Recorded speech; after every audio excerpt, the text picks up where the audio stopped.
dad waxaa arkaya reemu meelahaas ka imaaday oo ani dhahayo geda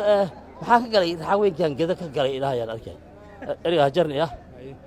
aniga kuwa shahaadanayaan inta kaga tagay oo geda ku dhashay luuq baan ku dhashay xuduudda ku dugatay awowey iskala keen kale waa kuwa ninkan aabihiis nuur bataan iyo ninkan ayaan isla soconay waxaa yidhi ma laga yaabaa inaan adduunyo dambe ka sheekeyno subaxan magaaladan qabanna iyadoo qiiqaysan ka lugay markaasaan garbaari haddana sii qaban kuwa saas dhahayo meelaha taataagan baa arkayay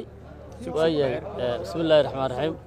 alxamdulillahi rabbi alcaalamiin salaam walaayahay wal dhammaysidii walaa hadhaweyn hayno wal dhammaysidii laakiin ma sheeganay bulshada beled xaawo iyo dhammaanba reegado waxaa waaye meelaha til rooga meel ku fayl wal waay haddana waan u soo dhawar adeegnay madasha israaca gobollada jubbooyinka la yidhaahdaa waan tabliiqaynay magaalo walba oo tagnana qaybna tuuriyaysaa jiri jirtay qayb aan guddoomiyaasha laftooda qaybaha iska hor imaani jirnaa jirtay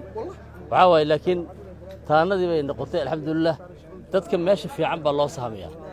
marka waxaan dhehaynay warmaya annagaa sahan idiin ahayne sahankiina annagaa soo aragnay meel meeshaan dhaanta ma lehay meel horeha loo socdo marka waxaan leeyahay allah israaciyo ummadda reegado meel kastooy joogaan laga soo bilaabo waxaan u malaynayaa xuduud waxaan la leenahay gobollada bay iyo bakool intana dowladaha etoobiya iyo kenya la leenahay waxaan leeyahay reegado maanta maalin ay ka fiican yihiin ma laha marka ninkii hadda la garan waayo oo la leexdo waxaan dhahaynaa qodob baan u soo saari doonaa la yidhahdo haddaan kaftabo israacu diidan yahay la dhaho macnaha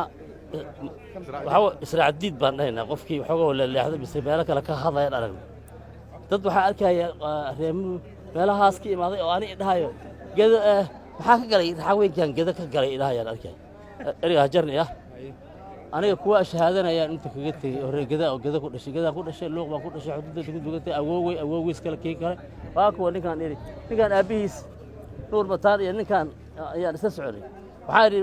ma laga yaabaa inaan adduunyo dambe ka sheekeyno subaxan magaaladan qabanna iyadoo qiiqaysan ka lugay markaasaan garbaari haddana sii qaban kuwa saas dhahayo meelaha taataagan baa arkayay